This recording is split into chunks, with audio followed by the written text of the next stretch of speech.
ओम शांति। 31 जुलाई 2024। प्यारे मीठे बाबा के आज के मीठे मधुर महावाक्य। आज की मुरली के कुछ मुख्य पॉइंट्स। आज बाबा हमें समझाते कि अब हम बच्चों को अपना टाइम बिल्कुल भी वेस्ट नहीं करना है। अंदर ही अंदर ज्ञान का मनन चिंतन करते रहना है। ज्ञान के साथ साथ गुणों को इमर्ज कर सर्वगुण संपन्न बनना है। मनसा द्वारा योगदान, वाचा द्वारा ज्ञान दान और कर्मना द्वारा गुणों का दान करना है। तो चलिए सुनते हैं आज की बाबा की मीठी प्यारी मुरली। ओम शांति।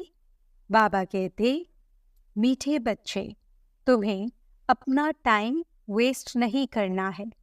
अंदर में नॉलेज का सिमरन करते रहो तो निद्रा जीत बन जाएंगे, उबासी आदि नहीं आएगी। प्रश्न, तुम बच्चे बाप पर फिदा क्यों हुए हो? फिदा होने का अर्थ क्या है? उत्तर, फिदा होना अर्थात बाप की याद में समा जाना। जब याद में समा जाते हो तो आत्मा रूपी बैटरी चार्ज हो जाती है। आत्मा रूपी बैटरी निराकार बाप से जुटती है तो बैटरी चार्ज हो जाती है। विकर्म विनाश हो जाते हैं, कमाई जमा हो जाती है। ओम शांति। रूहानी बाप बैठ रूहानी बच्चों को समझाते हैं। अब यहाँ तुम शरीर के साथ बैठे हो, जानते हो मृत्यु लोक में यह अंतिम शरीर है। फिर क्या होगा? फिर बाप के साथ शांति धाम में इकट्ठे होंगे। यह शरीर नहीं होगा। फिर स्वर्ग में आएंगे तो नंबरवार पुरुषार्थ अनुसार सब तो इकट्ठे नहीं आएंगे। ये राजधानी स्थापन हो रही है। जैसे बाप शांति का सुख का सागर है, बच्चों को भी ऐसा शांति का सुख का सागर बना रहे हैं। फिर जाकर शांति धाम में विराजमान होना है। तो बाप को, घर को और सुख धाम को याद करना है। यहाँ तुम जितना जितना इस अवस्था में बैठते हो, तुम्हारे जन्म जन्मांतर के पाप भस्म होते हैं। इसको कहा जाता है योग अग्नि। सन्यासी कोई सर्वशक्तिमान से योग नहीं लगाते, वह तो रहने के स्थान ब्रह्म से योग लगाते हैं। वह हैं तत्व योगी। ब्रह्म अथवा तत्व से योग लगाने वाले। यहाँ जीव आत्माओं का खेल होता है। वहाँ स्वीट होम में सिर्फ आत्माएं रहती हैं। उस स्वीट होम में जाने के लिए सारी दुनिया पुरुषार्थ करती है। सन्यासी भी कहते हैं हम ब्रह्म में लीन हो जाएं। ऐसा नहीं कहते हम ब्रह्म में जाकर निवास करें। ये तो तुम बच्चे अब समझ गए हो। भक्ति मार्ग में कितनी खिट सुनते रहते हैं। यहाँ तो बाप आकर सिर्फ 2 अक्षर ही समझाते हैं। जैसे मंत्र जपते हैं ना, कोई गुरु को याद करते हैं, कोई किसको याद करते हैं, स्टूडेंट टीचर को याद करते हैं। अभी तुम बच्चों को सिर्फ बाप और घर ही याद है। बाप से तुम वर्षा लेते हो शांति धाम और सुख धाम का। वही दिल में याद रहता है। मुख से कुछ बोलना नहीं है। बुद्धि से तुम जानते हो शांति धाम के बाद है सुख धाम। हम पहले मुक्ति में, फिर जीवन मुक्ति में जाएंगे। मुक्ति जीवन मुक्ति दाता एक ही बाप है। बाप बच्चों को बार बार समझाते हैं टाइम वेस्ट नहीं करना चाहिए। जन्म जन्मांतर के पापों का बोझा सिर पर है। इस जन्म के पापों आदि की तो स्मृति रहती है। सतयुग में ये बातें होती नहीं। यहाँ बच्चे जानते हैं जन्म जन्मांतर के पापों का बोझा है। नंबर 1 है काम विकार का विकर्म, जो जन्म जन्मांतर करते आए हो और बाप की निंदा भी बहुत की है। बाप जो सर्व को सद्गति देते, उनकी कितनी निंदा की है, यह सब ध्यान में रखना है। अब जितना हो सके बाप को याद करने का पुरुषार्थ करना है। वास्तव में वह सतगुरु कहा जाता है, गुरु भी नहीं। वह गुरु का कोई अर्थ नहीं, वह सतगुरु। मुक्ति जीवन मुक्ति वही देते हैं ना। वे गुरु तो अनेक हैं, यह है एक सतगुरु। तुम लोगों ने गुरु तो बहुत किए हैं, हर जन्म में 2-4 गुरु करते हैं। गुरु करके फिर और स्थान पर जाते हैं। शायद यहाँ से अच्छा रास्ता मिल जाए। ट्रायल करते रहते हैं और गुरुओं से, परंतु मिलता कुछ भी नहीं। अभी तुम बच्चे जानते हो, यहाँ तो रहना नहीं है, सबको जाना है शांति धाम। बाप तुम्हारे निमंत्रण पर आए हैं, तुमको याद दिलाते हैं। तुमने हमको कहा है कि आओ, हमको पतित से पावन बनाओ। पावन शांति धाम भी है, सुख धाम भी है।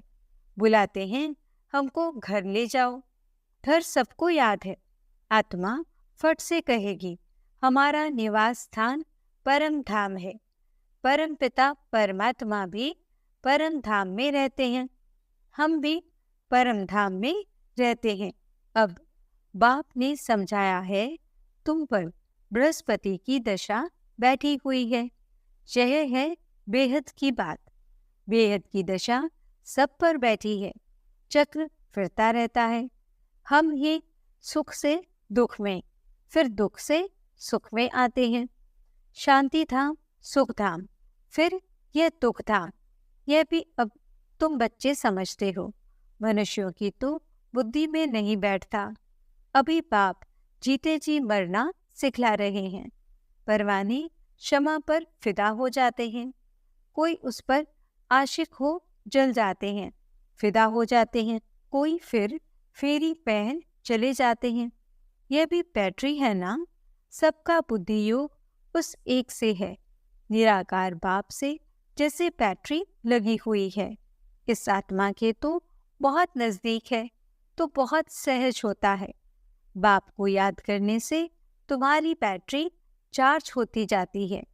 तुम बच्चों को थोड़ी मुश्किलात होती है, इनको सहज है, फिर भी इनको पुरुषार्थ तो करना पड़ता है, जितना तुम बच्चों को करना पड़ता है। ये जितना नजदीक है उतना फिर बोझा है बहुत। गायन भी है जिनके माथे मामला, इनके ऊपर तो बहुत मामले हैं ना। बाप तो है ही संपूर्ण, इनको संपूर्ण बनना है। इनको सबकी देखरेख बहुत करनी पड़ती है। भल दोनों इकट्ठे हैं तो भी ख्याल तो होता है ना। बच्चियों पर कितनी मार पड़ती है तो जैसे कि दुख होता है। कर्मातीत अवस्था तो पिछाड़ी में होगी, तब तक ख्याल होता है। बच्चियों की चिट्ठी नहीं आती है तो भी ख्याल होता है, बीमार तो नहीं है। सर्विस का समाचार आने से बाप जरूर उनको याद करेंगे। बाबा इस तन से सर्विस करते हैं। कभी मुरली थोड़ी चलती है, यूं तो भल 2-4 रोज मुरली न भी आए, तुम्हारे पास पॉइंट्स रहती हैं। तुमको भी अपनी डायरी देखनी चाहिए। बैच पर भी तुम अच्छा समझा सकते हो। जब आदि सनातन देवी देवता धर्म था तो और कोई धर्म नहीं था। झाड़ में जरूर साथ में होना चाहिए। वैरायटी धर्मों का राज समझाना होता है। पहले पहले एक अद्वैत धर्म था। विश्व में शांति, सुख, पवित्रता थी। बाप से ही वर्षा मिलता है, क्योंकि बाप शांति का सागर, सुख का सागर है ना। आगे तुम भी कुछ नहीं जानते थे। अब जैसे बाप की बुद्धि में ये सब है, ऐसे तुम भी बनते हो। सुख का, शांति का सागर तुम भी बनते हो। अपना पोता मेल देखना है, किस बात में कमी है। मैं बरोबर प्रेम का सागर हूँ, कोई ऐसी चलन तो नहीं है जिससे कोई नाराज होता हो। अपने ऊपर नजर रखनी है, ऐसे नहीं समझना है कि बाबा आशीर्वाद करेंगे तो तुम ये बन जाएंगे। नहीं, बाप कहते हैं मैं ड्रामा अनुसार अपने समय पर आया हूँ। मेरा ये कल्प कल्प का प्रोग्राम है। ये ज्ञान दूसरा कोई दे न सके। सत बाप, सत टीचर, सतगुरु एक ही है। यह भी पक्का निश्चय है तो तुम्हारी विजय है। इतने अनेक धर्म जो हैं, उन सब का विनाश होना ही है। जब सतयुगी सूर्यवंशी घराना था तो और दूसरा कोई घराना नहीं था, फिर भी ऐसे ही होगा। सारा दिन ऐसे ऐसे अपने से बातें करते रहो। ज्ञान की पॉइंट्स अंदर टपकनी चाहिए, खुशी रहनी चाहिए। बाप में नॉलेज है, वह तुमको अब मिल रही है, उसको धारण करना है। इसमें टाइम वेस्ट नहीं करना चाहिए। रात को भी टाइम मिलता है। देखते हैं आत्मा ऑर्गन से काम करते करते थक गई है तो फिर सो जाती है। बाप तुम्हारी भक्ति मार्ग की सब थक दूर कर अथक बना देते हैं। जैसे रात को आत्मा थक जाती है तो शरीर से अलग हो जाती है, जिसको नींद कहा जाता है। सोता कौन है? आत्मा के साथ कर्मेंद्रियां भी सो जाती हैं। तो रात को सोते समय भी बाप को याद कर ऐसे ऐसे ख्यालात करते सो जाना चाहिए। हो सकता है पिछाड़ी में रात दिन तुम नींद को जीतने वाले बन जाओ, फिर याद में ही रहेंगे। बहुत खुशी रहेगी। 84 के चक्र को फिराते रहेंगे। उबासी व पिनकी यानी झुटका आदि नहीं आएगी। हे नींद को जीतने वाले बच्चों, कमाई में कभी भी नींद नहीं करना है। जब ज्ञान में मस्त हो जाएंगे तब तुम्हारी अवस्था वह रहेगी। यहाँ तुम थोड़ा टाइम बैठते हो तो कभी उबासी या झुटका नहीं आना चाहिए। और तरफ अटेंशन जाने से फिर उबासी आएगी। तुम बच्चों को यह भी ध्यान में रखना है कि हमको औरों को भी आप समान बनाना है। प्रजा तो चाहिए ना, नहीं तो राजा कैसे बनेंगे। धन दिए धन न खुटे, दूसरों को समझाएंगे, दान देते रहेंगे तो कभी खुटेगा नहीं, नहीं तो जमा नहीं होगा। मनुष्य तो बहुत मनहूस भी होते हैं, धन पर बहुत लड़ाई झगड़े हो पड़ते हैं। यहाँ बाप कहते हैं तुमको हम ये अविनाशी धन देता हूँ तो तुम फिर औरों को देते रहो, इसमें मनहूस नहीं बनना है। दान नहीं देते हैं तो गोया है नहीं। ये कमाई ऐसी है, इसमें लड़ाई आदि की बात नहीं। इसको कहा जाता है गुप्त। तुम हो इनकॉग्निटो वॉरियर्स। 5 विकारों के साथ तुम लड़ते हो। तुमको अननोन वॉरियर्स कहा जाता है। प्यादों का लश्कर बहुत होता है। यहाँ भी ऐसे है, प्रजा बहुत है, बाकी कैप्टन मेजर आदि सब है। तुम सेना हो, उसमें भी नंबरवार है। बाबा समझेंगे ये कमांडर है, ये मेजर है। महारथी घोड़े सवार है ना, ये तो बाप जानते हैं। 3 प्रकार के समझाने वाले हैं। तुम व्यापार करते हो अविनाशी ज्ञान रत्नों का, जैसे वे भी व्यापार सिखलाते हैं। गुरु चला जाता है तो उसके पिछाड़ी चेले चलाते हैं ना, वह है स्थूल, यह फिर है सूक्ष्म। अनेक प्रकार के धर्म हैं, हर एक की अपनी अपनी मत है। तुम भी जाकर उन्हों का सुन सकते हो। वह लोग क्या सिखलाते हैं, क्या क्या सुनाते हैं। बाप तो तुम्हें 84 के चक्र की कहानी समझाते हैं। तुम बच्चों को ही बाप आकर बरसा देते हैं। ये ड्रामा में नोंद है। अभी कलयुग अंत तक ये आत्माएं आती रहती हैं। वृद्धि को पाती रहती हैं। जब तक बाप यहाँ है, संख्या बढ़ती ही जाती है। फिर इतने सब रहेंगे कहाँ, खाएंगे कहाँ, सब हिसाब रखना पड़ता है ना। वहाँ तो इतने मनुष्य होते नहीं, खाने वाले ही थोड़े, सबकी अपनी खेती रहती है। अनाज रखकर क्या करेंगे? वहाँ बरसात आदि के लिए यज्ञ आदि नहीं करने पड़ते, जैसे यहाँ करते हैं। अभी बाप ने यज्ञ रचा है, सारी पुरानी सृष्टि यज्ञ में स्वाहा होनी है। यह है बेहद का यज्ञ।